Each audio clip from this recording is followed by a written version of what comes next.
अस्सलाम वालेकुम जमा दोस्तانو सिंगल जमा दोस्तانو जमा उम्मीद دی چې ټول بعد د خیریت سره زما دوستانو نن واتس اپ ټریکس کې یو کار دی بکو تاسو چې واتس اپ کې لګي میسیجز حل کو تلېږي خیر خبر شروع کو کو زما چینل مو سبسکرایب کړی نه وي سبسکرایب کې ځکه چې په سبسکرایب باندې هیڅ هم نه کیږي بس یو کلیک دی صحیح ده چې چینل سبسکرایب کې دا نه بعد بیا موږ کار شروع کو تاسو با واتس اپ باندې کلیک واخلئ چې په واتس اپ باندې کلیک واخلئ را بشئ واتس اپ ته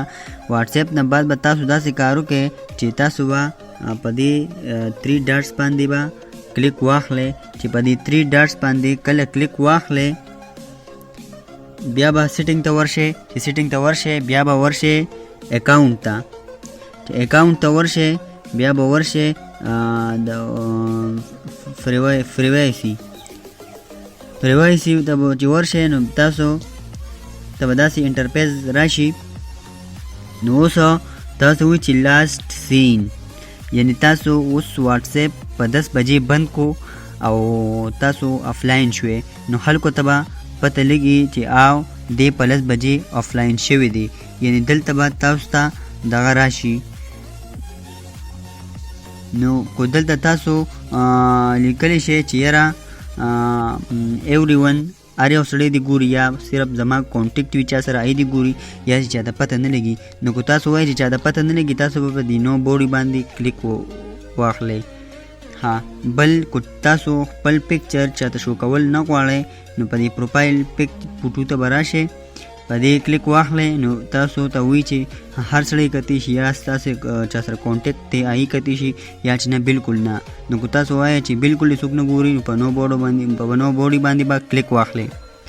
بیا اباوټ یعنی تاسو باره کې څه انفارمیشن وي هغې ته یعنی د ځای یا د ایډرس یا نور څه چې هر سړي ترې پته وي یا چاته هم پته نه وي نو که تاسو وایئ چې چاته ترې پته نه لګي تاسو په نو بوډي باندې کلیک کړئ ها واپسې راځو ریډ ریسیپټس تاسو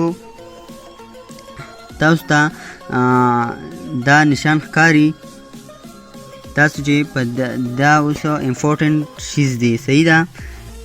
داسې کار به تاسو وکړئ چې مثال کو تاسو چې ته خیال کړی وي نو چې تاسو چاته میسیج ورسینډ کړئ نو چې هغه نه کتلې نو دا ټکس چې دي هغه ګرې کلرز کې وي صحیح ده یعنی تور غوندې کلر وي او چې هغه بیا کله وګوري نو هغه ټکس چې دي هغه دغه شي د بلو شي نو تاسو وایئ چې یاره زه چاته میسیج ولیږم ما ته څوک میسیج راولیږي هغه زه وګورم خو چې هغې ته پته نه لګي نو تاسو به چې تاسو وایئ چې چاته پته نه لګي نو تاسو به داسې کار وکړئ چې په دې به کلیک واخلئ چې په دې کلیک واخلئ ما سره تاسو سره به داسې وي بلو به وي تاسو به سره داسې کار وکړئ چې دا به اف کې دا اف شو نو بس د هغې نه بعد به ستاسو چې تاسو چا میسیج هم ګورئ خو هغوی ته به پته نه لګي چې یاره آیا زموږ میسیج کتلی شوی دی نو که ویډیو خوښه شوي وي نو لایک هم کې او سبسکرایب کې بالکل مه هېروئ